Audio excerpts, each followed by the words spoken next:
Hello, hello, hello. We are going to be playing the game, Black History game, and yeah, that's what we're going to be doing, playing the Black History game tonight. So I hope you enjoy this Black History game that we're going to play for about an hour. So how are you? So here we go. I am, I am an African American inventor. I created the sanitary belt, but it took 30 years before it was used because of racial discrimination. Who am I? Am I Kenner? Oh, that's wrong. Am I Mary Beatrice Davidson? Am I Mary McLeod Bethune? Or am I Mary Burks? Who am I?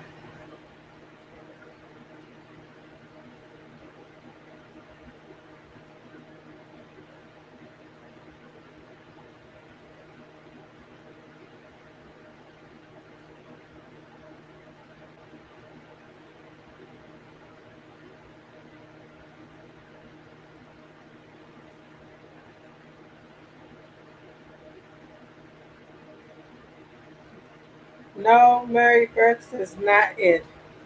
It is Mary Beatrice Davidson Kenner Black. I didn't say the whole name. I'm sorry earlier. I had started saying just part of the name. So let me get the next question out. Let me get the next question out.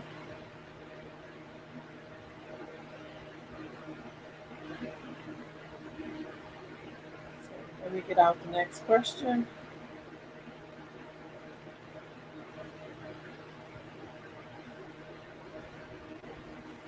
My next question is, what is? Oh, here it is.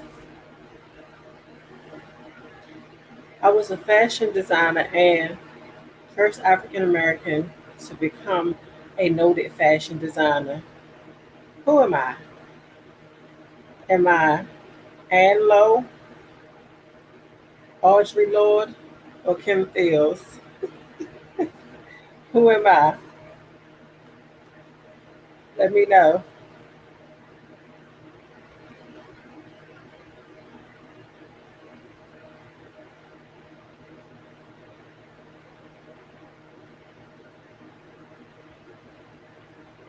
That's right, Anne Lowe. Anne Lowe is the right answer. Anne Lowe is the right answer for that.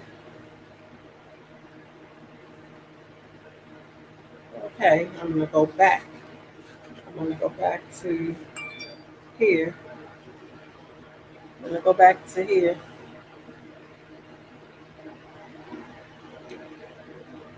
I escaped slavery by hiding in a crawl space for several years at my grandmother's house. Who am I? Harriet Tubman, Mary Clayton, or Harriet Jacobs? Hey, Street Knowledge, how you doing? Thanks for coming by. Thanks for coming by. Oh, you playing the game? So if you're playing the game, the question was, I escaped slavery by hiding in the crawl space for several years at my grandmother's house. Who am I? Harriet Tubman, Mary Clayton, or Harriet Jacobs? Which one of those ladies?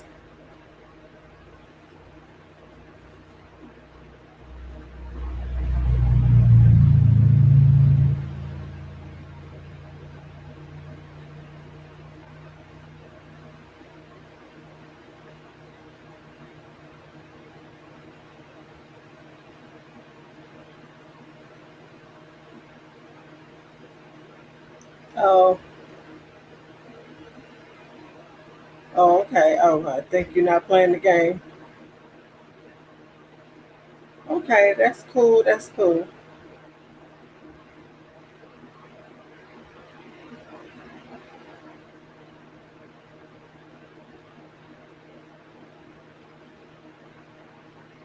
Yeah.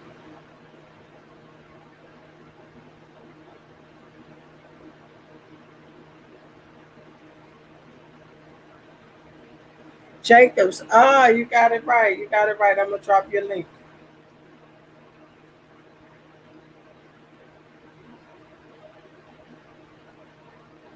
Yeah, that's right.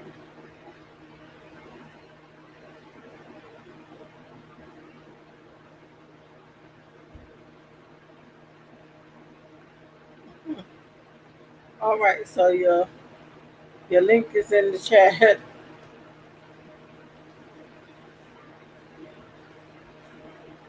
So yeah, it's in the chat. I forgot to put your name by it. Now,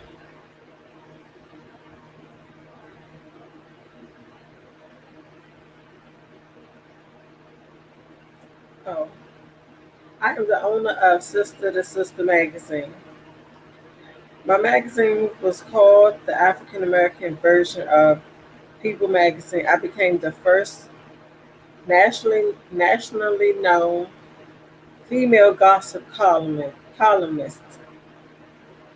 Am I Oprah Winfrey, Mary Fair Burks, or Jamie Foster Brown? Who am I?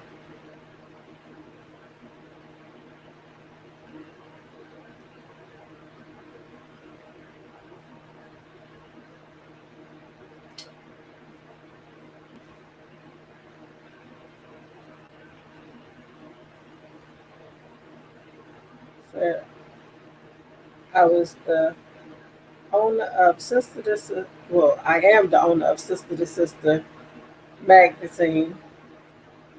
My magazine was called the African American version of People magazine, and I became the first nationally known.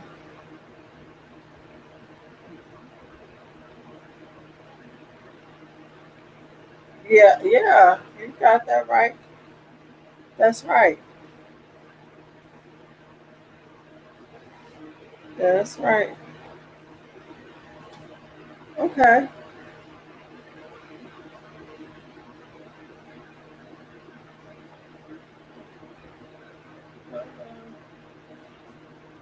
I appreciate you playing the game with me. I have been called the father of. Yes, it was Brown. You're right. It was Jamie Foster Brown. You got it right. So drop your link again.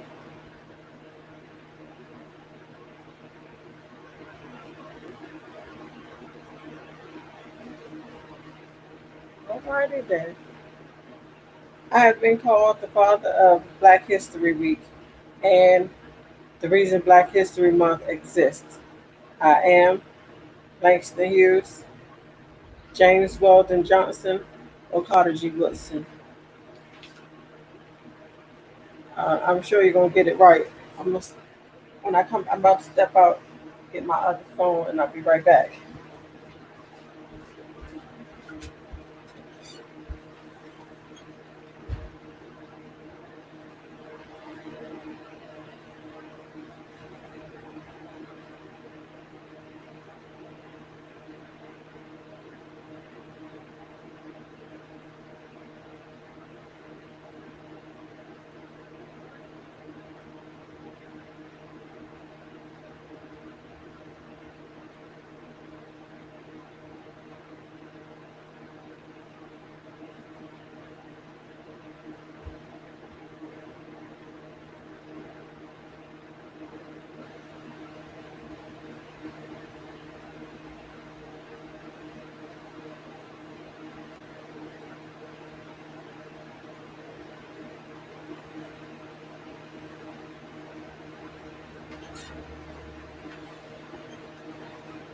All right, I'm back. Sorry about that.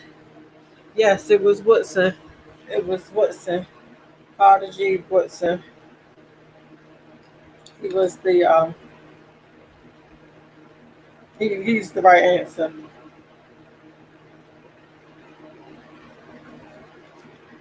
Yes, he's the right answer.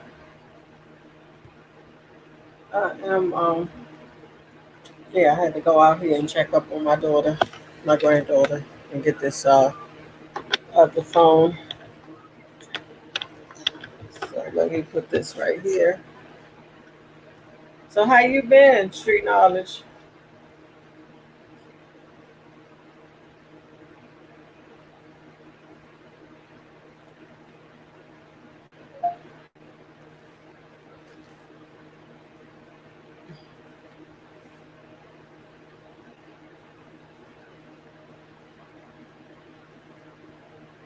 This person founded a bank in 1908, primarily for African Americans.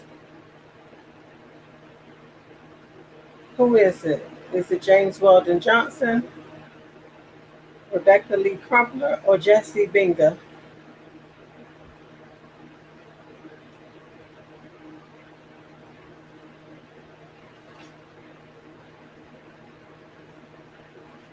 Hmm?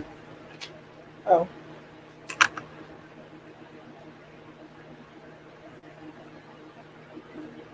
okay.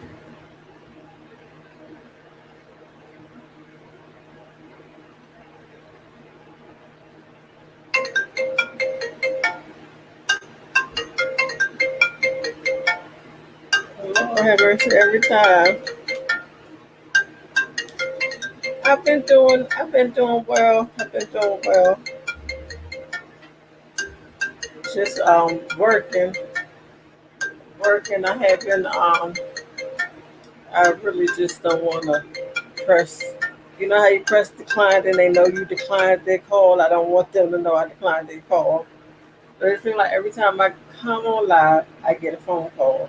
It's it happens every time somebody calls while I'm on live.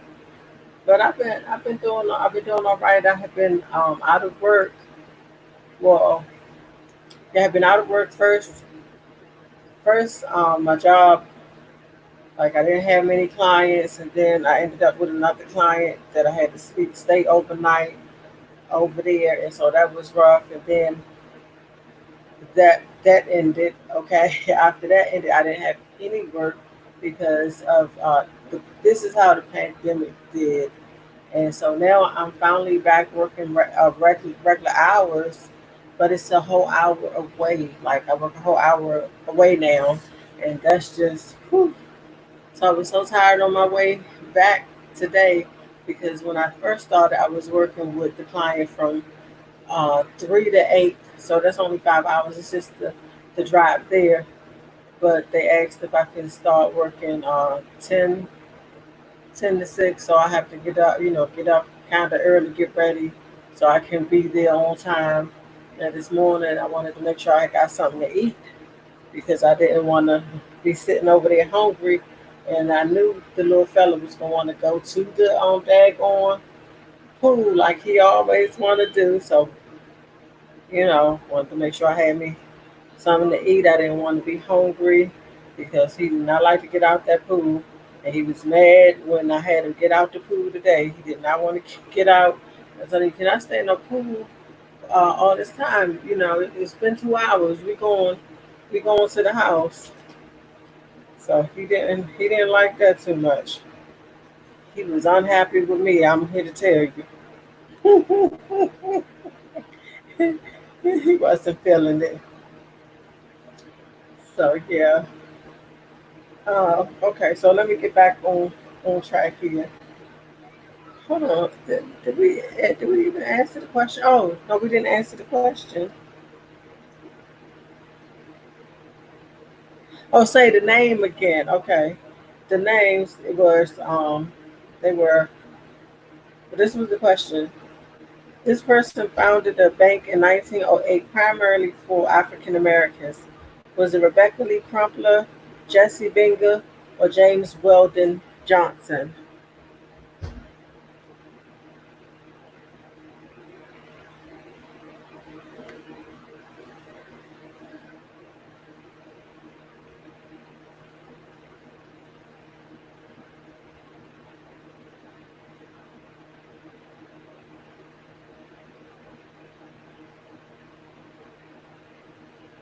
Mm,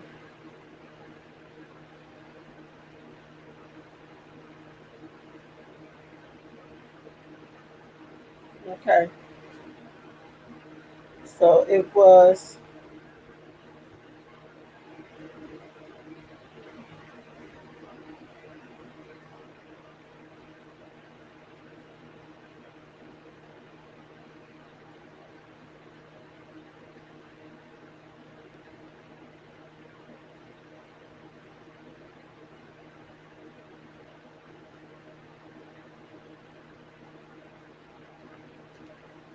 oh yeah, so it was Jesse Venga.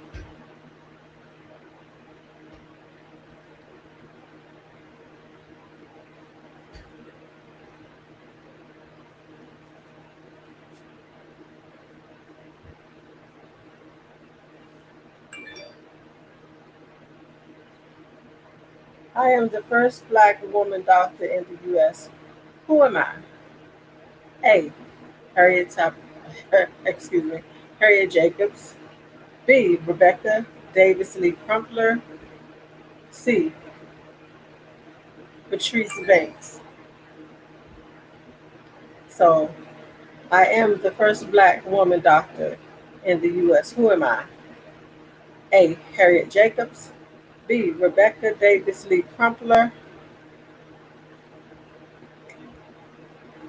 Yeah, yeah, that's right, right there.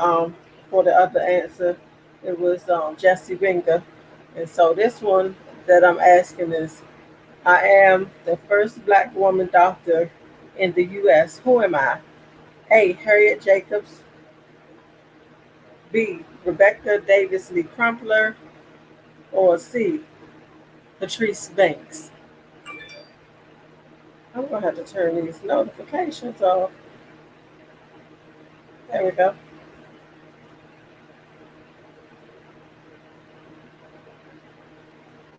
Yeah, I know you know the answer.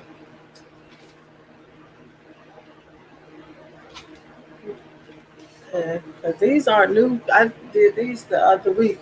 I only added like I think two or three new questions, and I'm just kind of going all over the place with them right now.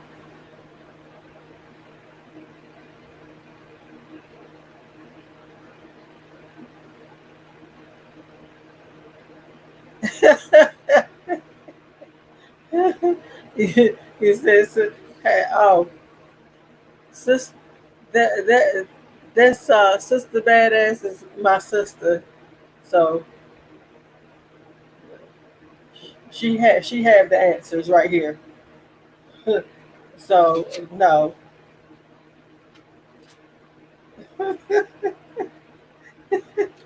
yeah,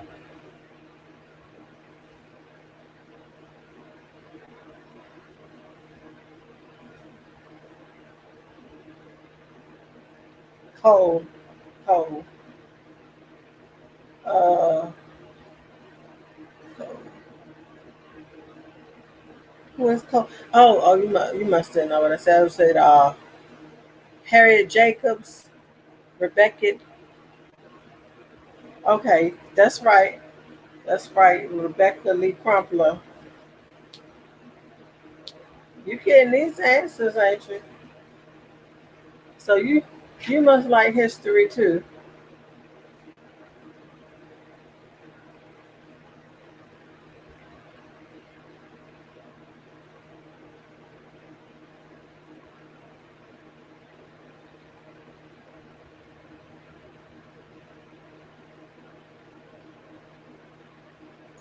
She was um she was executed by the state of Georgia in 1942, and the only woman in the state of Georgia to be executed by electricity, electrocution. I always say it wrong. Who is she? Yeah, I gotta get it how I get it. So yeah, I have her. You know, that's my sister. So who was she? She was executed by the state of Georgia in 1945, and she was the only woman to be executed by electrocution. Who was she?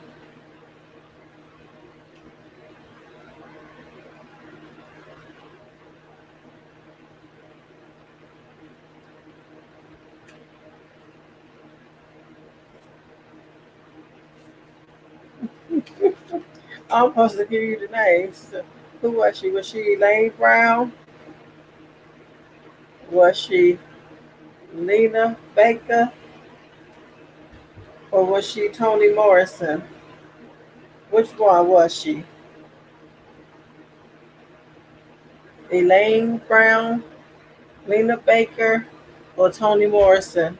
Which one of these ladies was executed by electrocution in 1945 by the state of Georgia?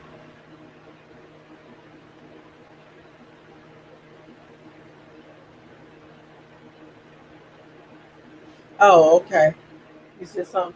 So this one right here is you said something. You know when you hear the name. Yeah, I be gonna well I'm gonna give you her name. It was Lena Baker, and it's they have a book. It was a book. I think it was done in 2001. I might be wrong. And then they did a film. I think the film was done in 2001. I'm not sure when the book was written, but it was a film in like 2001. And Tashina Arnold played the lady Lena Baker. It's a real sad story. You know, it really is. So yeah, and I forgot what I was going to say. I'm so forgetful. But yeah, yeah, that's what that is. Um, I'm usually having myself a ball. I said I was so tired today. I mean, I'm still having a ball. That's what I was gonna say. I'll be looking this stuff up. Some of the stuff, I go look it up and find it on my own because they we don't know everything about everything. You have to get the information. Yeah, Lena Baker. That's right, Lena Baker. So, do you know what ADOS stand for? The acronym ADOS. Do you know what it stands for?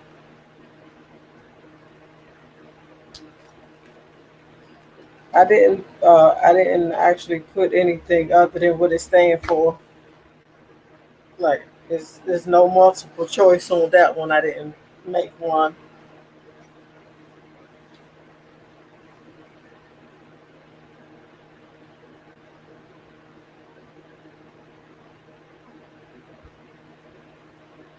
And my granddaughter, I think that's her jumping around like she lost it again.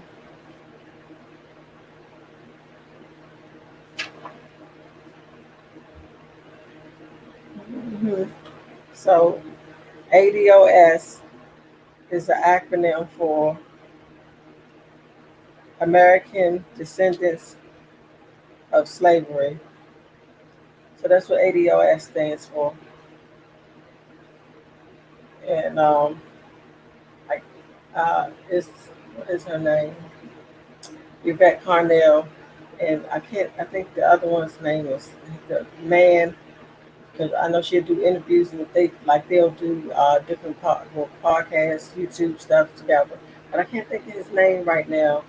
But basically, it seemed like they coined that phrase, or at least she did. But I think they did together.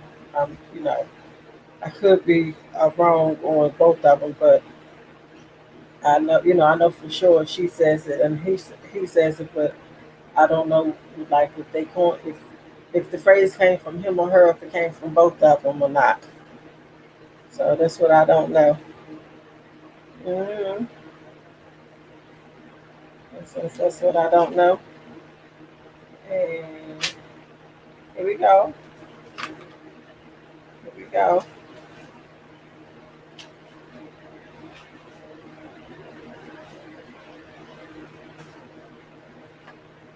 Oh, I'm gonna go back. That's where I was.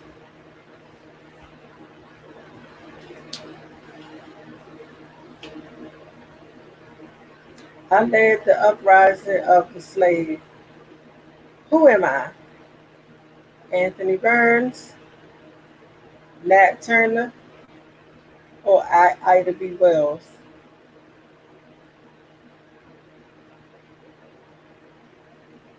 I led the uprising of the slaves. Who am I? Am I Anthony Burns?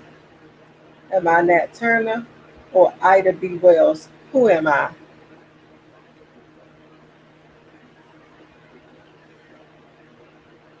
Okay. Huh.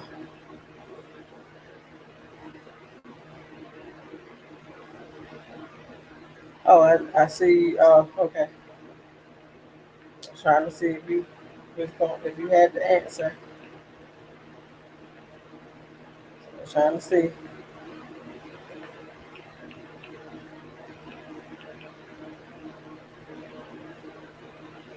So, so Nat Turner is the answer. Nat Turner is the answer.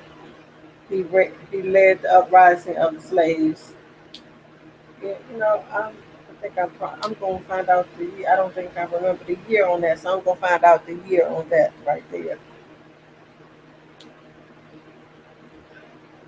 I escaped slavery by hiding in the crow. Oh, I already asked that question. Who was the first African American female pilot? Was it A. Mary Beatrice Davidson, B. Mary Clayton, or C. Bessie Coleman? Who who was it? Was it who was the first African American female pilot? A. Mary Beatrice Davidson, B. Mary Clayton, or C. Bessie Coleman? Hey girl, I didn't know you was in here. I'm in here. I'm in here having a good time. So, yeah, who was she? Was it A. Mary Beatrice Davidson? Hold on, did I say B? I meant A. Mary Beatrice Davidson, Mary Clayton, or Bessie Coleman? Who was the first female pilot? Okay,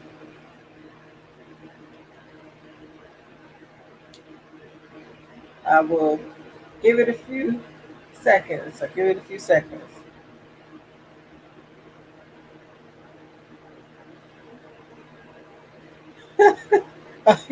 Oh, well, thank you. Uh, yeah, laughter is good. Like laughter is good for the soul, good for the mind, body, and spirit. I need it. I need to laugh, girl. I do. I on my way home, girl. I was so tired because I got up early because I wanted to make sure I did not oversleep and get to work late today. I was so tired coming back home. I fell asleep behind the wheel. It was only through the grace of God that I made it here. And because I fell asleep behind that wheel more than one time. So I said, I'm going to make sure I go to bed. And well, I went to bed at a decent hour last night, but I'm going to still go to bed at a decent hour tonight. And then I'm going to make sure that I don't get up too early. So, um, because my body will wake up and then I can't go back to sleep. So that's like part of the problem. And then when I woke up that early, I didn't want to fall back to sleep because I didn't want to oversleep and then be late for work. So I'm gonna set the clock, and that's what I'm gonna do. And even if I wake up early like I usually do, I'm not gonna stay woke. I'm gonna try to get back to sleep. At least close my eyes or something. Because that was no good. Oh yeah, yeah, yeah. I am. I'm not gonna fall asleep behind the wheel. I can't do it. You know. Ooh, girl, that was some scary stuff. And so I made it.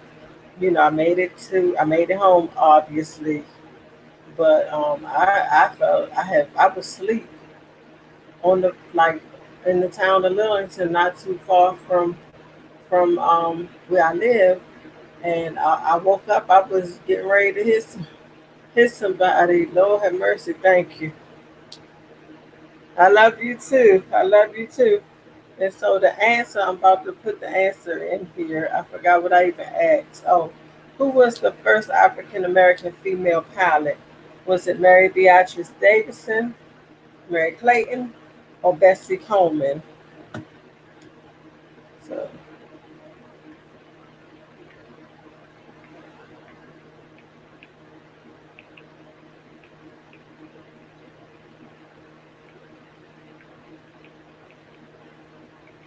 oh, oh, well, oh, that's this one.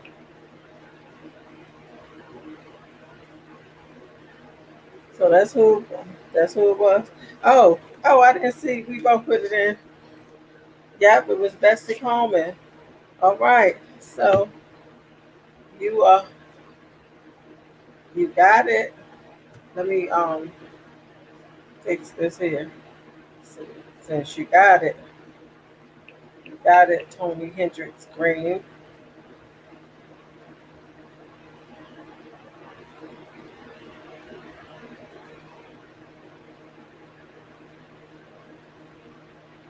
Uh-huh. You got it. Where we go, where we go. There you go.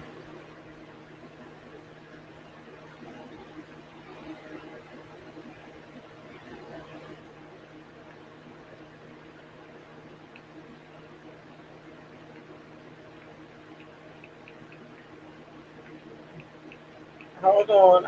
I'm coming back. I'm doing this. I'm getting it together. I'm getting it together. I'm sleepy behind. I said I was gonna do this. I said I was gonna do it. All right, so that's Tony Hendricks Green link right there. She she got the right answer. Mm-hmm. Whoa. So I had already talked about this black man that's been in prison since 1982 in Alabama for stealing $9, and he's still in there. His name Willie Simmons. Um, it's just awful. So it's awful that this man is still sitting in prison for $9. Okay, okay. All right, I'm gonna see you later, Tony. It's just terrible to be still sitting up in prison for somebody's $9. What kind of junk is that? Some people just, I don't get it. I don't get it. Sitting up in prison for $9. Why is he still in there? That man should have been out. They should have let him out long ago. It's $9. Okay, but we know what that was about.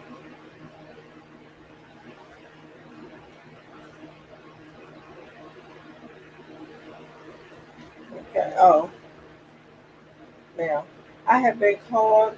Oh, I already asked that question. If you are not careful, the media will have you hating people who are being oppressed and loving the people who are doing the oppressing. So that is a Malcolm X quote. If you are not careful, the media will have you hating people who are being oppressed and loving people who are doing the oppressing. A Malcolm X quote. Yes, that is a Malcolm X quote. Hmm. Yeah. And so the last time I asked the question, I'm just gonna give the answer this time. Slavery was abolished in 1865, exactly on January 31st, 1865.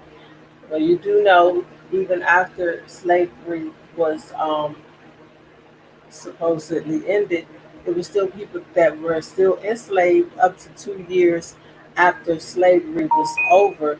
And then some people was going and getting slaves back, beating them up, and bringing them back so they can still be their slaves. It's just, it was, oh my goodness, just disgusting. So yeah, and then so right here is Phyllis Wheatley.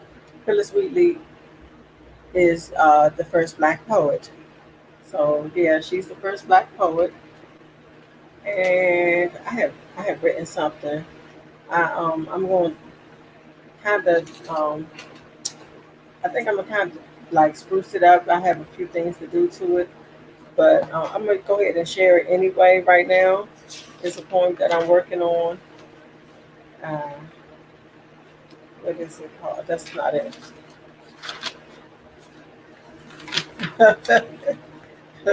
Lose everything. It's in the book. It's in the book. I don't know where I put it in the book right now, but I do know I put it in the book. Let me look. Uh, okay, there it is. I thought I had put it in here. I don't really particularly or have a name for this or anything, but here we go. Being black makes you a suspect all by itself. When you are black, you are perceived as unlawful and criminalized at an early age. I was followed around in the store before age 12. The perception of me was, well, I was going to steal something because I was black and didn't have any money to buy what what I had went there for to purchase what I had went there to purchase. I was criminalized for no reason and didn't really understand what was um, what was the problem or why I was being followed and watched, and then being told to hurry up and buy something or leave. Being black is illegal, or at least it can feel like it at times. When will there be a day I'm not afraid when the police gets behind me? I'm straightening up my position and making sure everything is in order when the police gets behind me and praying they don't pull me over. You know, you feel like you're a criminal. You feel like you're a criminal. You feel like they're gonna try to do something to you. You just it's just like I have never trusted them since my early 20s. And my husband would always say, "Well, what's wrong with you? You have your license. What you getting nervous for with the police when they get behind you? You have your license." I mean, I always have everything in order. I have my license. I have my insurance and all that. And I would tell them, "Hey, the police are criminals." So I think he thought I was crazy when I would tell him that, but I meant that. I meant that. That's what I said it. Yep. So yeah, that's what happened. I'm gonna step out a second. I think I'm gonna go get some coins. That's what I'm gonna do. I'm gonna go get some coins. Give me a second.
All right, I'm back. I'm back. Sorry about that. Sorry about that. I'm back. Here we go. So I have a book here called Black Me, a beginning book of Black poetry. So I'm gonna read a few poems out of here.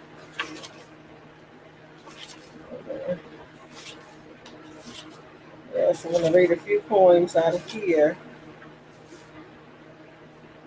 Our Black People by Callie Grossman.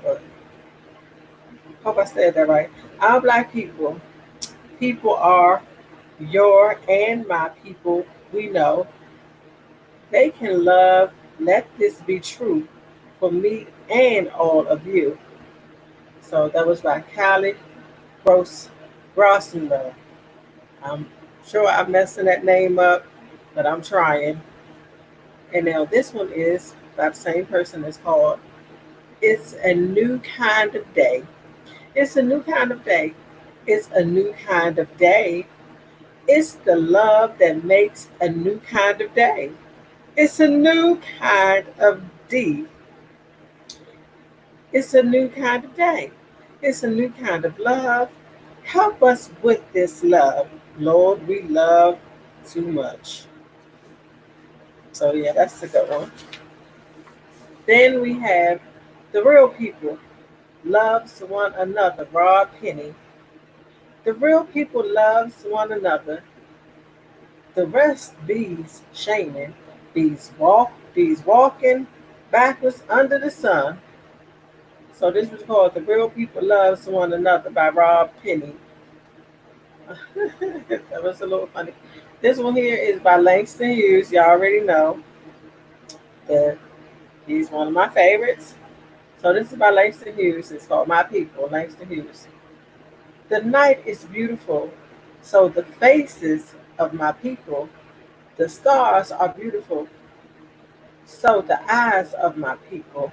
Beautiful also is the sun. Beautiful also are the souls of my people.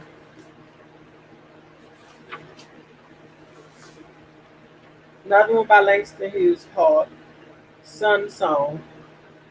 Sun and softness, sun and the beating hardness of the earth, sun and the song of all the sun stars gathered together, dark ones of Africa, I bring you my songs to sing on Georgia roads. So that's by Langston Hughes. This here is from Africa. It's from Africa Poems by Don L. Lee. We're all we're we're an African people. Hard softness burning black. The earth's magic color our veins. And African people are we. Burning black softly, softer. From African Poems by Don L. Lee. This is called Awareness by Don L. Lee. Black people think. People black people. Think people think. Black people think black. well, well, he said what he said, okay? Now, this is Black People, and this is by Ted Jones. I see black people. I hear black people. I smell black people. I taste black people. I touch black people. Black people is my mama. Black people is my dad. Black people is my sister, brother, uncle, aunt, and cousins. Black people is all we. Black people ever had now that we, the black people, know that we, the black people, should be glad. Okay. I'm okay. I'm having a little ball over here reading this. Having me a little ball reading this here now. So those were a few poems out of My Black Me, a beginning book of black poetry. So that was that book. I meant to get the other one, but since I didn't get the other one, we're gonna go with what I did get.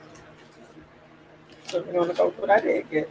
And I have my Angelo poem here. And I'm not sure what I'm gonna read out of here from. I just usually go and find something by her. Woman Me. This is by Maya Angelou. Lou. Maya Angelou. Okay, I think I said it right this time. Here we go. Woman Me. Your smile, delicate rumor of peace, deafening revelations, nestled in the cleavage of your breast. Beggar kings and red ringed priests seek glory at the meeting of your thighs, a grasp of lions, a lap of lambs, your tears, Jude strewn diadem, caused pharaohs to ride deep in the bosom of the Nile. Southern spars lash fast their doors upon the night when winds of death blow down your name, a bride of hurricanes, a swarm of summer wind, your laughter pealing tall above the bells you ruined cathedrals. Children reach between your teeth for chalks to live their lives, a stomp of feet, a bevy of swift hands, and that was called Woman Me by Maya Angelou. Oh, thank you, Tony. So that was that by Maya Angelou. And uh-huh. So I'm going to read this one by Maya Angelou. It's called One More Round. There ain't no pay beneath the sun. As sweet as rest when a job well done. I was born to work up to my grave, but I was not born to be a slave. One more round and let's have it down. One more round and let's have it. Let's heave it down. Let's heave it down. Papa drove still and Mama stood guard. I never heard them holler 'cause the work was hard. They were born to work up to their graves, but they were not born to be worked out slaves. One more round and let's heave it down. One more round and let's heave it down. Brothers and sisters, know the daily grind. It was not labor made them lose their minds. They were born to work up to their graves, but they were not born to be worked out slaves. One more round and let's heave it down. One more round and let's heave it down. And now I'll tell my golden rule. I was born to work, but I ain't no mule. I was born to work up to my grave, but I was not born to be a slave. One more round and let's heave it down. One more round and let's heave it down by Maya Angelou. Mm-hmm. By Maya Angelou.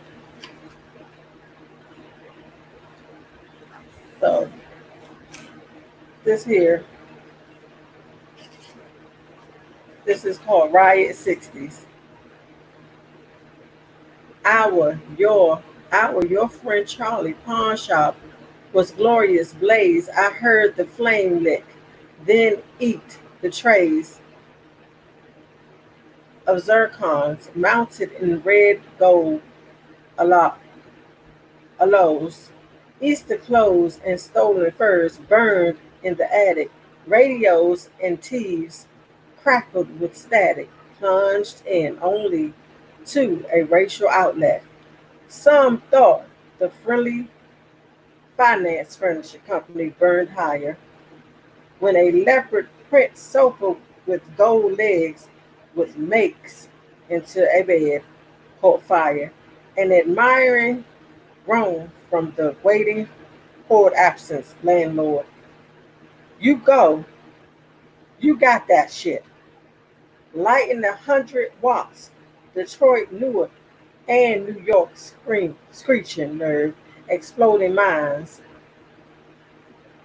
lives, lives tied to a policeman's whistle, a welfare worker's doorbell finger, hospitality, southern style, corn, pone grits, and you all smile, whole blocks no back. Brand new stars, policeman caught in the chair, brand new cars, chugga, chugga, chicka. Get me one nigga looting and burning. He won't, he won't get far. Watermelons, summer ripe, gray neck bones, and boiling tripe. Supermarket roasting like the noonday sun. National Guard, nervous with his shiny gun. Goose, the motor quicker. Here's my nigga, picker. Shoot him in the belly. Shoot him while he run. So, all right. That was by Maya Angelou, 60s Riot. And it sounds kind of like right now. Okay. And that's the mess. This is another one by Maya Angelou. We saw beyond our seeming. We saw beyond our seeming. These days of bloody screaming, of children dying bloated out where the lilies floated, of men all noosed and dangling with the temp with the temple strangling. Our guilt, gray fungus growing, we knew and lied, our knowing. Deafened and unwilling, we aided in the killing, and now our souls lie broken, dry tables without token. Mm, mm, mm. Sure, she was speaking on it. She was speaking on a lot of things. She was speaking on things that was going on back then, and then just look at now, like for this. Oh my goodness, this. Oh my goodness, is just. Hmm, yeah, I'm going to read Caged Bird by Maya Angelou. A free bird leaps on the back of the wind and floats downstream till the current ends and dips his wing in the orange sun rays and dares to claim the sky. But a bird that stalks down his narrow cage can seldom see through his bars of rage. His wings are clipped and his feet are tied, so he opens his throat to sing. The caged bird sings with a fearful trill of things unknown but longed for still, and his tune is heard on the distant hill, for the caged bird sings of freedom. The free bird thinks of another breeze, and the trade wind soft through the sighing trees, and the fat worms waiting on a dawn bright lawn, and he names the sky his own. But a caged bird stands on the grave and dreams his shadow shouts on night on a nightmare scream. His wings are clipped and his feet are tied, so he opens his throat to sing. The caged bird sings with a fearful trill of things unknown, but longed for still, and his tune is heard on the distant hill, for the caged bird sings of freedom. Yeah, yep, You, yeah.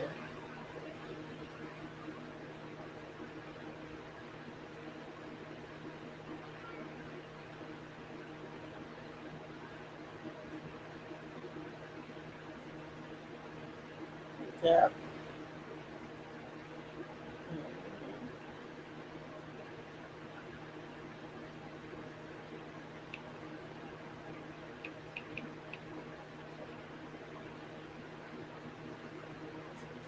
Okay.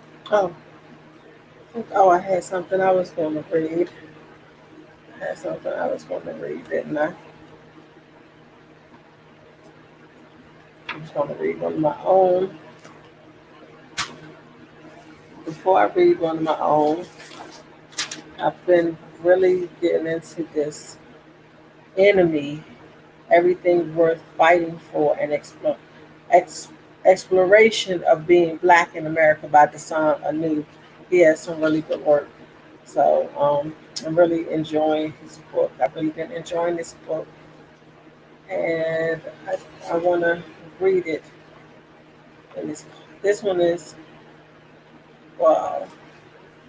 So I think this one is not his, but he put it in here, and it's called Modern Fruit, and it says by Gemini. So this one is not his work; it's by someone named Gemini, and it's called Modern Fruit. Strange fruit no longer swings from southern trees. They walk down streets in hoodies while being hunted. The drive they drive cars stopped by overseeing officers. They sleep on their grandmothers. So I'm gonna start over. Sorry, I'm gonna start over. Modern fruit by Gemini. Strange fruit no longer swings from southern trees. They walk down streets in hoodies while being hunted. They drive cars stopped by overseeing officers. They sleep on their grandmother's sofa and never wake up. Strange fruit bear seeds they sometimes never see fully bloom. Yes, they bloom through concrete streets, still stained with yesterday's blood. Strange fruit praise. Sometimes too quick to forgive, they yell for help. They run. Strange fruit sings. They resist. Strange fruit becomes hashtags and names on signs.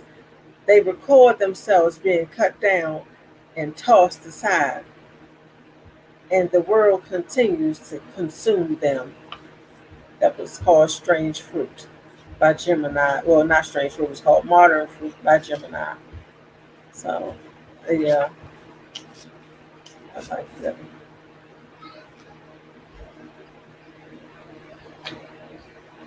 Okay, so here is this one I'm going to read is called Grandfather's Parable, and this is his work by the song Anu.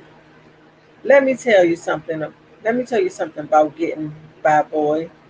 See, God breathes life, and we all carry Holy Spirit like helium.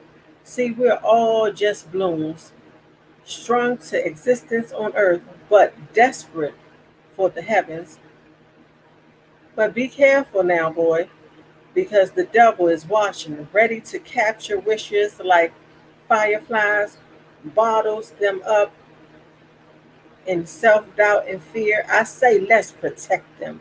Exhale them into stretched possibilities. Tie them up with your grandmother's memory and send them skyward like balloons.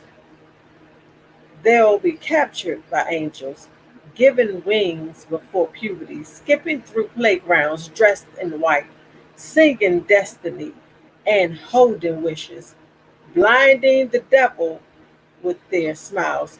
So make sure they're your deepest because those tickle the most, like mama has by surprise when she whispers, I love you, baby, and kisses you on your forehead, filling you with happiness like an air bloom, and like an air in bloom. Boy, you take your fear and hesitation, take your stress and worry, your pain and heartache, take your desires and wants, take your revelations and insights, fill your hope with them, tie them up with faith, and let them go like balloons. But remember, the devil is watching. That's a good one. I like that. I like that. That was a good one. Yeah, that was a really good one. Have a few more. Have a few more. I thought I got my other book, but I guess I did not. I didn't get my book at all. I picked up the wrong book. I picked up the absolute wrong book of mine. But I have poetry everywhere. I have stuff everywhere. So I'm sure I can find something that I have written in this book. Yes, I'm sure that I can. I know that I absolutely am able to. Now, uh, uh, uh, sure, I said, I know what?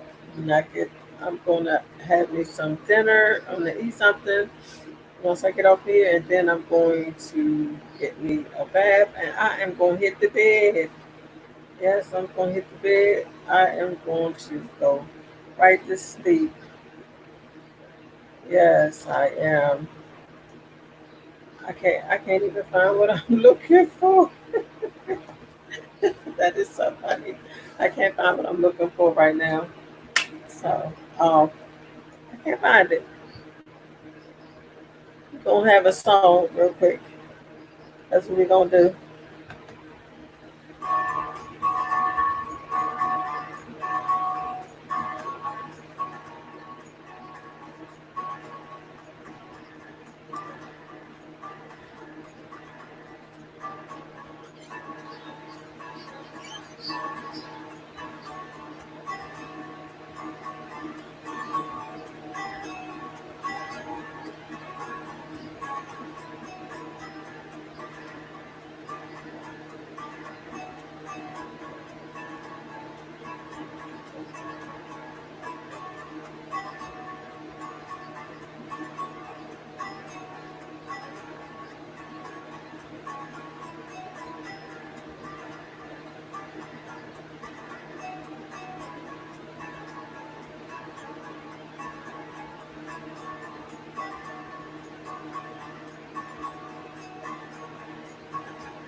All right, I am back. I hope you enjoyed music. That music really quick. So I have some of my work here, and we're going to go with what are we going to go with? What are we going to go with? I don't know. I don't know. I still don't know. Um, mm, no. Okay. This is not actually my poem. This is my sister's. My sister Aloria McDougall. It's called Voice. What is the voice that I can't hear? Friends and family can hear the voice, but not me. And not even when I pray, I still don't get a reply. I don't hear your voice at all. I am I what? Am I not worthy of hearing from you? Okay. Am I not worthy of hearing from you? Is it that I am not where you want me to be? Or is it I hear your voice and don't realize it's you? It's not my inner thoughts, but it's actually you talking to me and I don't realize it's your voice. Yes, I sin just like anyone else and repent, ask you for forgiveness, and I still don't hear your voice. Is it because I'm too far gone and I'm just a lost cause? Hey Donnell, how you doing? Is this something you want me to go through alone so I will really understand you more and know when I hear your voice? Is it you want me to get closer to you for myself and give myself to you wholeheartedly so I can hear your voice? One day I will hear your voice and finally see what all the talk is all about and feel really what? Oh, and feel really start feeling better about myself. Okay, really start feeling better about myself. This was my sister's work, uh, Aloria McDougall.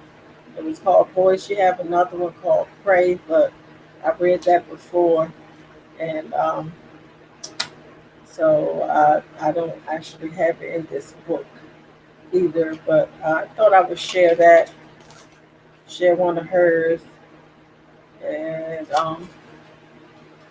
then I'm about to go and share something of mine. Uh, I'm all over the place. So how you been, Donnell?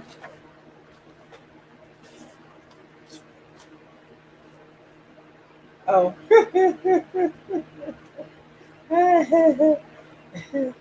so yeah, I'm a, I'm going to read "Thick, Beautiful Black Curvy Woman." I am thick and a beautiful mocha chocolate brown complexion of me coffee with the hints of cream. I have womanly curves that cause men to stop and yes, take another look in admiration of a confident, thick beauty like me. My curves even have some women taking another look. This beautiful black curvy woman knows she's a real beauty. I actually embrace being a thick, beautiful black curvy woman. I am just fine not being a size 2 or 3. I love this beautiful black curvy woman, me, Verda. I am a beautiful black curvy queen, Verda. Oh, you haven't been bad. That's good. That's good. What you been doing? What you been doing? Oh, you okay? You not late? You not late? You came in. I appreciate you coming. You're not late. You never late. I appreciate you showing up. This one is called. This one is called "My Body Has Turned Against Me." I have a new friend. Well, more like an enemy. And there's nothing I can do with this no good broad. She had me hot from the inside out, and it's not even hot. And everyone looking at me crazy. Damn it, I'm hot and don't like it. This mean ass broad is taking over my body. This has to be a cruel joke, is what I thought. But it's real. It's reality. This rude ass broad is named menopause. She will have your nipples so sore and have you missing periods a month and sometimes two, and then come back to town menopause just a hot ass mess. She comes in and take over your body, and you can't fight this mean ass broad back. I'm tired of this mean ass broad invading my body, and I'm mad. I can't whoop up on her about these damn hot flashes. My body no longer belongs to me. My body turned against me for a rude, broad menopause. My body has turned against me.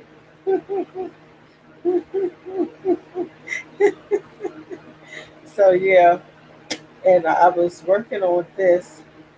I think I might have this in my group. I'm gonna just read a little bit. It's Karma is a badass bitch. Yeah, that is in the book. I remember. Karma is a badass bitch. She will slit your throat without you even knowing. Karma will leave you bleeding out with a smile on her face. Karma is that bitch you don't play with. So yeah, I don't know what's going on that day, but something. Um, so I don't read that.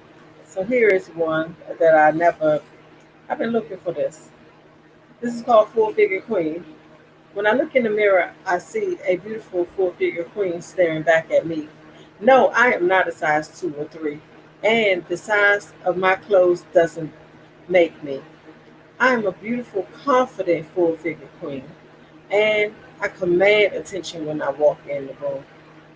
And it is because of the beauty inside of me. Not just that I walk with deliberate steps, so all of my beautiful full figure body can be etched in your brain. And yes, men and women wonder who's this voluptuous woman with such a beautiful aura. I have to get to know this beautiful woman. Yes, I know I am a beautiful full figure queen. And let me tell you again, I command attention when I walk in the room. I am a beautiful, confident woman and queen. So you don't have to be a size 2 or 3. You don't, it's all about your confidence. It's all about your confidence and how confident you are about yourself. It's all about how confident you are about who you are. That's where it is. That's where true beauty really lies. About your confidence, and your confidence will shine through no matter what size you are. If you're confident, you can walk in the room and you will command that attention because of your confidence, and that's real. That's real right there.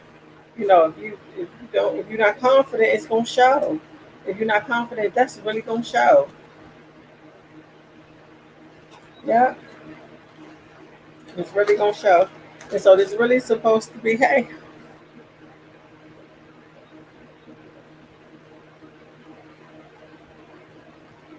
yes. Sometimes people can bring you down, but you have to keep your head.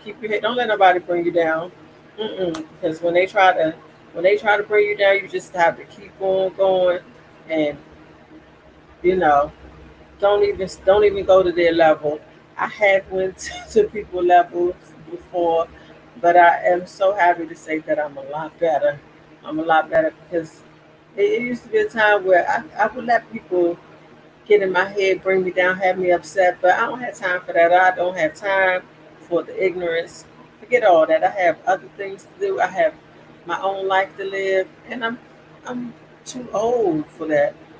So if you don't like Verda, you don't like me, who cares? If you have a problem with me, maybe we can talk. If we're friends and you have we can talk about it.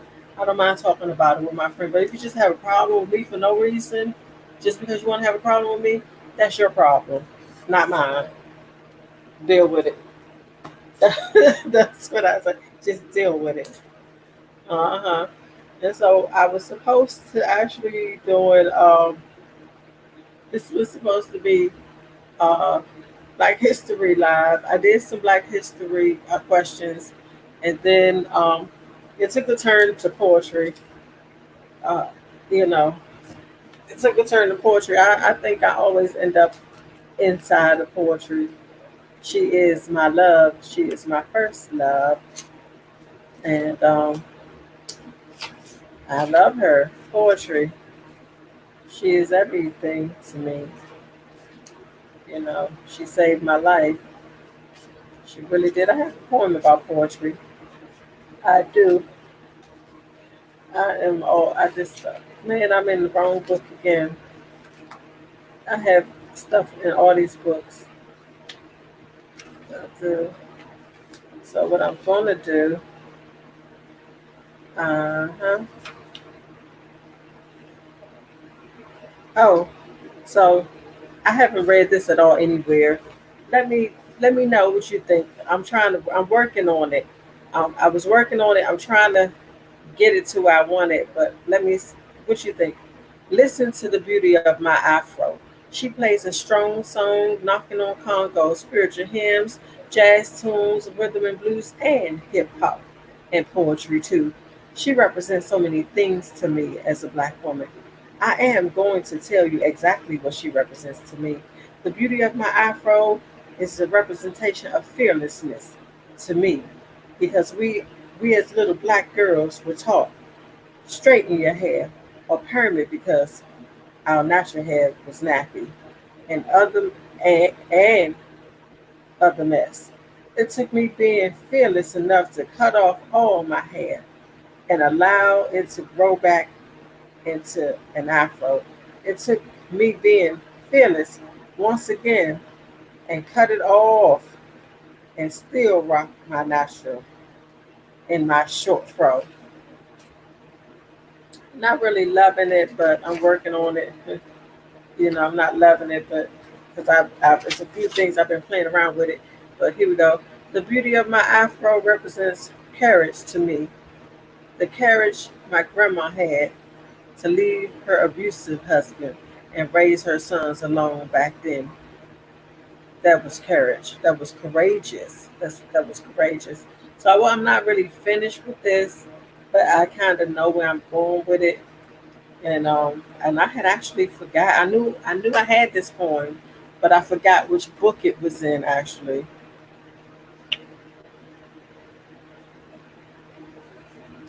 Yeah, yeah, we have to have a positive attitude on there. If we don't have a positive attitude, then people will bring you down. You will be sad and you will be miserable out here. No, you don't need to be sad or miserable. You don't. You just don't. You know, we have our own problems out here in the world, in our own personal lives and stuff. So you don't just need to add on more stuff for no reason. So just for no reason. I know that problems will come, things will happen, but we don't have to let it consume us. Is what I'm saying. That's what I'm saying.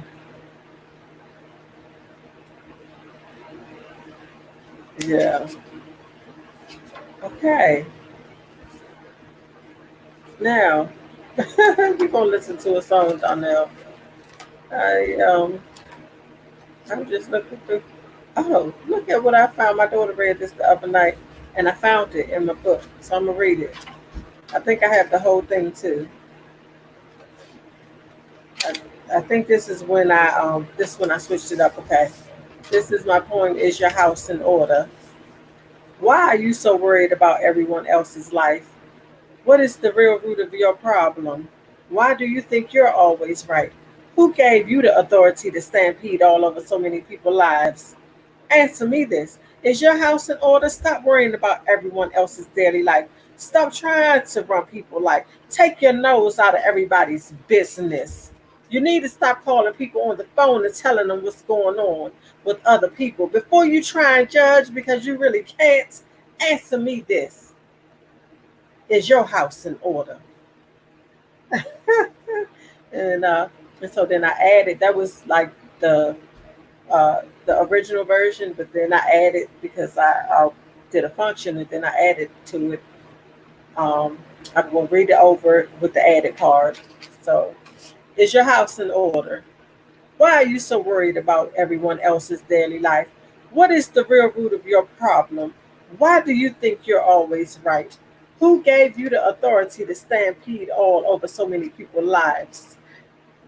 Answer me this. Is your house in order? Stop worrying about everyone else's daily life. Stop trying to run people's life. Take your nose out of everybody's business. You need to stop calling people on the phone and telling them what's going on with other people before you try and judge, because you really can't. Answer me this. Is your house in order? The Bible says it best. Matthew chapter 7, verse 1. Judge not, that ye not be judged. I think so that's what y'all get it. So that was what I added to it. I had forgot. I didn't know where it was. It was sitting up in here this whole time. Yeah, yeah. When you are a writer, you have stuff all scattered all around in different books, all just everywhere, everywhere. You're like, I don't know what I did with it. Where I put it? It's right there. It's right there in the book, right there, and it's right there. What is this? Has something else.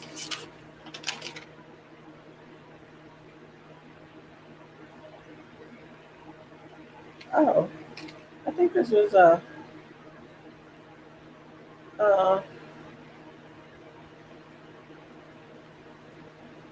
okay, something I was working on, but I'm not quite ready to share with that. So this I have some other poems. It's 100 years of poetry for children. I want to read a few poems out of there. I'm going to read a few poems out of there, I think. So this one is mystery, mystery, and then say library, Valerie Worth. No need even to take out a book. Only go inside and savor the heady, dry breath of ink and paper, or stand and listen to the silent twitter of a billion tiny, busy black words. So that was Library by Valerie Worth. I think that's what I said. Yeah, by Valerie Worth. And now we have The Word Party by Richard Edwards. Loving words clutch crimson roses, rude words sniff and pick their noses. Sly words come dressed up as foxes. Short words stand on cardboard boxes. Common words tell jokes and gabble. Complicated words play scramble. Swear words stamp around and shout. Hard words stare each other out. Fond words look lost and shrug. Careless words trip on the rug.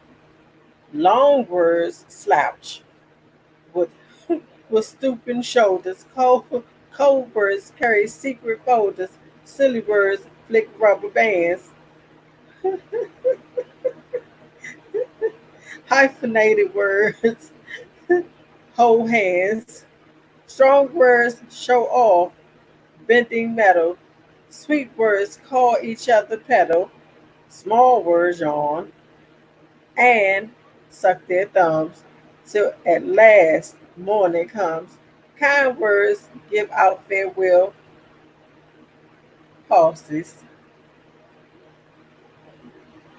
Snap, the dictionary closes. That's funny. That was funny. That was funny to me. Hmm. Oh, what is this? So let's see. Let's see. Oh, playground. I went past it, didn't I? Oh, who is this one? I just don't say who this. Oh, it does. The Sloth by Theodore Roth. Roth. In moving slow, he has no peer. You ask him something in his ear, he thinks about it for a year, and then before he says a word, they're upside down, unlike a bird. He will assume that you have heard. a most exasperating lug. But should you call his manner smug, he'll sigh and give his branch a hug. Then off again to sleep he goes, still swaying gently by his toes. And you just know, he knows, he knows, he knows, he knows, okay? What in the world?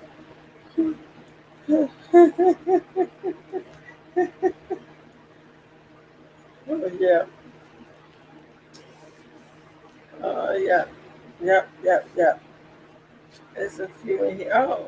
Um, this is called Water by Robert Lowell. Lowell. It was Maine Lobster Town. Each morning, boatloads of hands pushed off for Cockernite quarries on the island and left dozens of bleak white frame houses stuck like oyster shells on a hill of rock. And below us, the sea lapped the raw little matchstick mazes of a water where the fish for bait were trapped. Remember, we sat on a slab of rock. From this distance in time, it seems the color of iris rotting and running purpler, but it was only the usual gray rock turning the usual green when drenched by the sea. The sea drenched the rock at the feet all day and kept tearing away flake after flake. Yes, so that was by Robert Lowell. I don't think it was the and then it's one night you dreamed you were a mermaid clinging to a wharf pile and trying to pull off the barnacles with your hands. We wished our two souls might return like gulls to the rock. In the end, the water was too cold for us, so I almost didn't see the other part.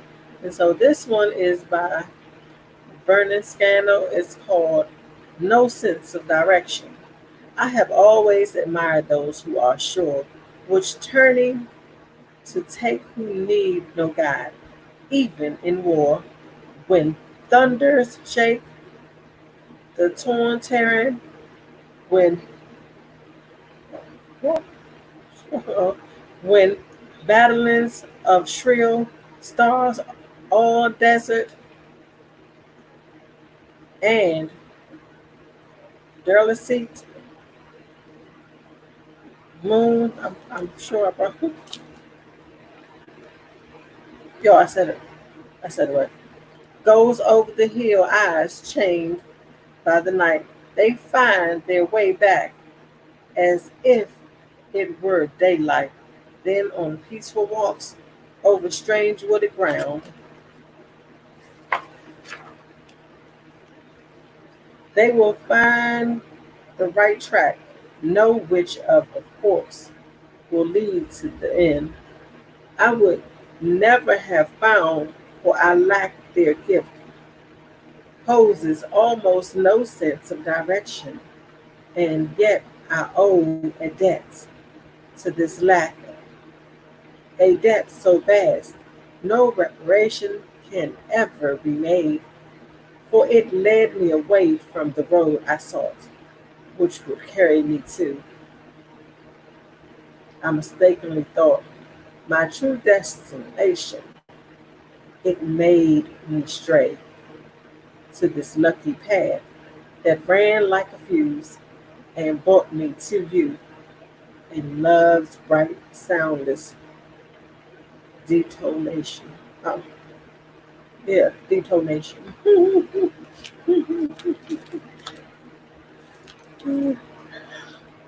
Oh,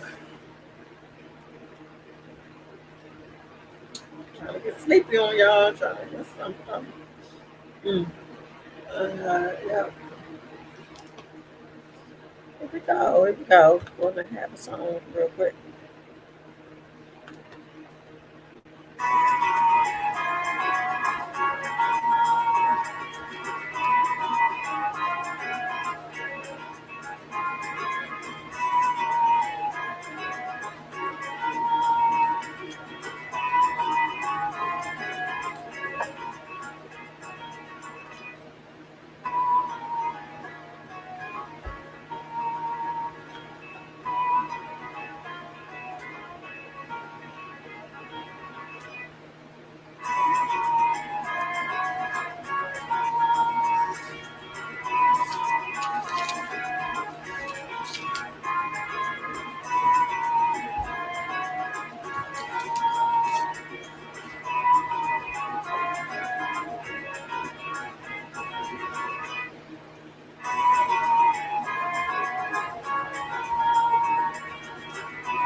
All right.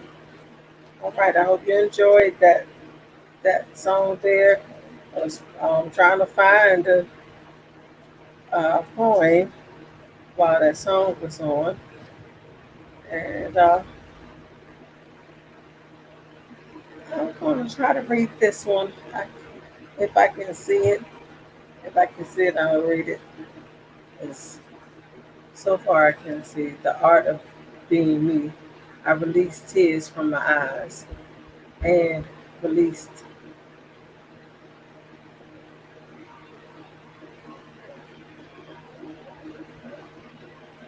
No, this no, no, I'm not. I just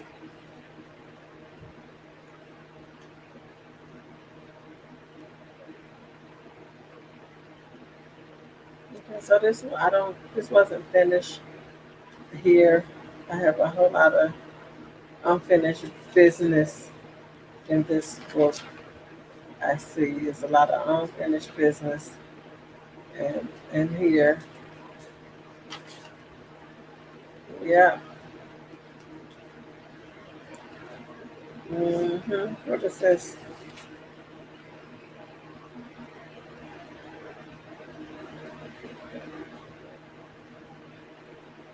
Oh, that was my poem chocolate flower. Yeah, that's in here. So many things. These old books. Then it's just when I was doing the diary stuff, I had the letter to my mom in here that I wrote. Oh, then this is it was a letter to my friend that I wrote when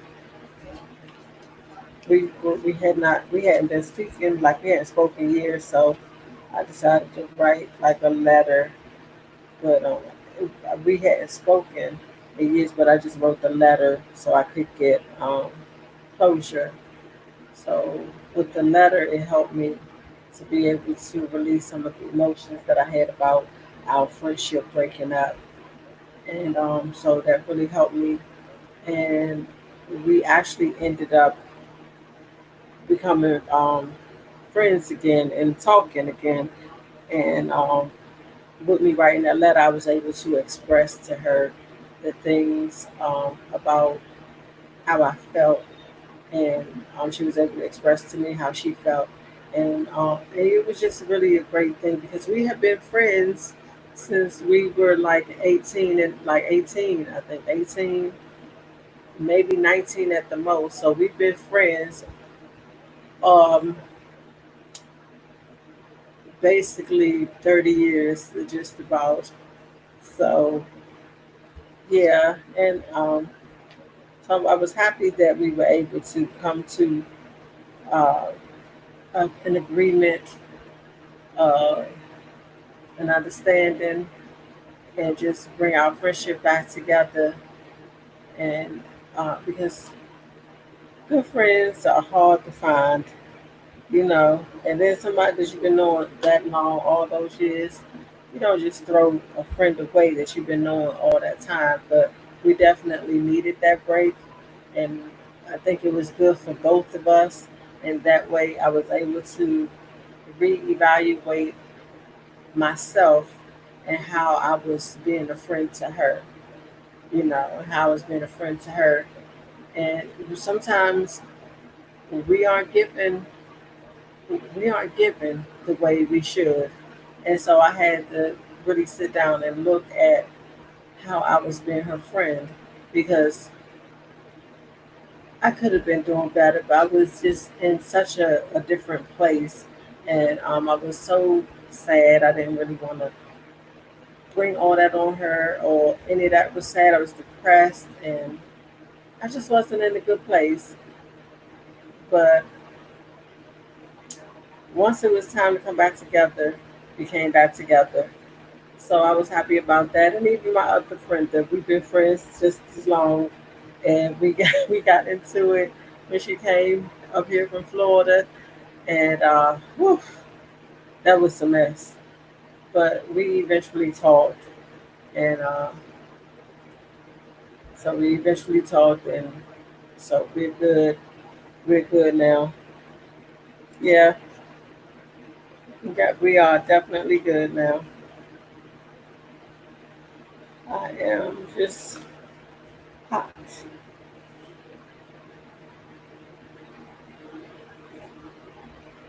All right, all righty then. No, ma'am. No, ma'am.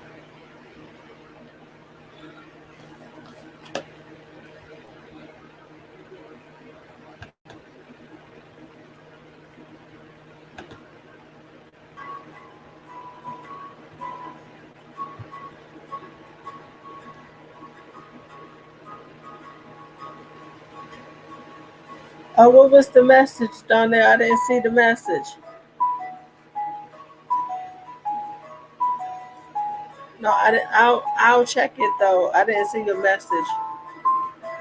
Oh, I was at work today. I scared myself so bad coming home when I had fell asleep behind the wheel. I didn't really check anything.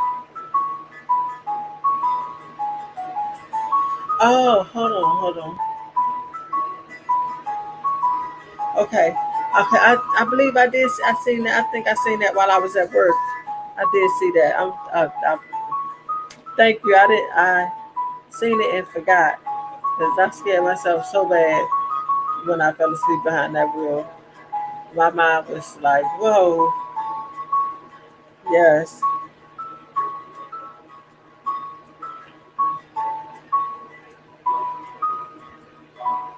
I do. I'm about to get off in a few minutes. I'm actually going to probably get off. I think I'm gonna get off now. I don't know.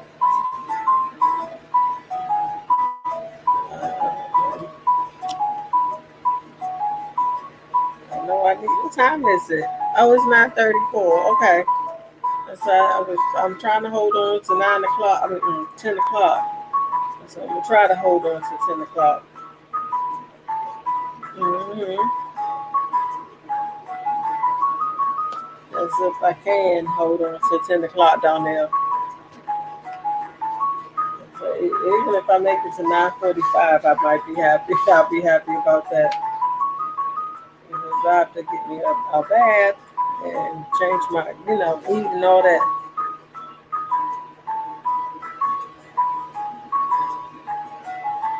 You did. Oh my goodness.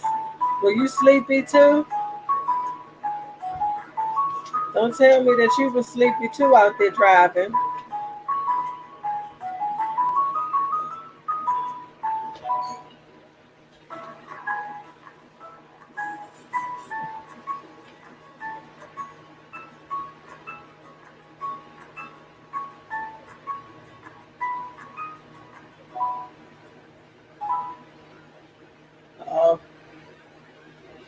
just you kind of fell asleep, huh?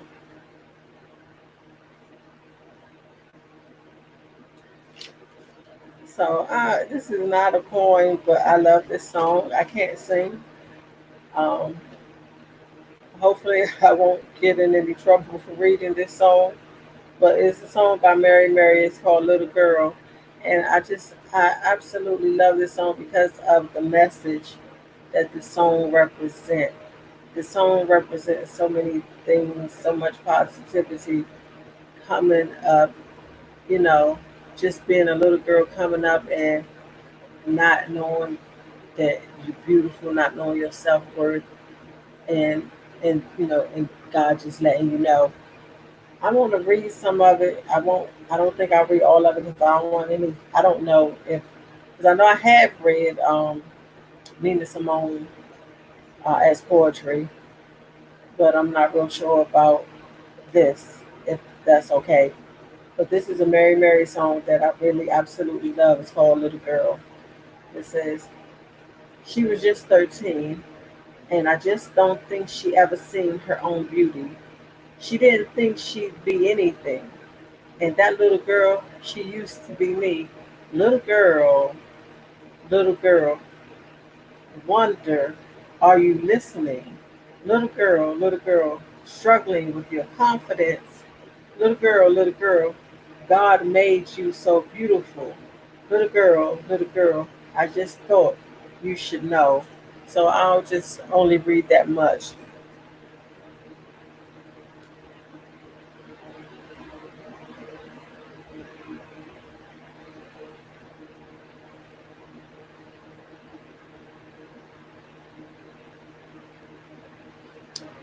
You right, Donnell. You right. It is not. Get some rest, get some sleep. I do. I do need some sleep, sister. I absolutely do. So I'm gonna take your advice. I'm gonna get off because I do need to go get me a shower. I need to eat, go to bed, and because I know I'm not gonna go directly to sleep, so I have to wind down, and I don't want to end up in no accident tomorrow because I didn't listen to my body. So I'm going to tell you good night. Be blessed. Have a great one. And I truly appreciate you coming and everyone that stopped by. I appreciate all of you that came by. Mwah. Thank you.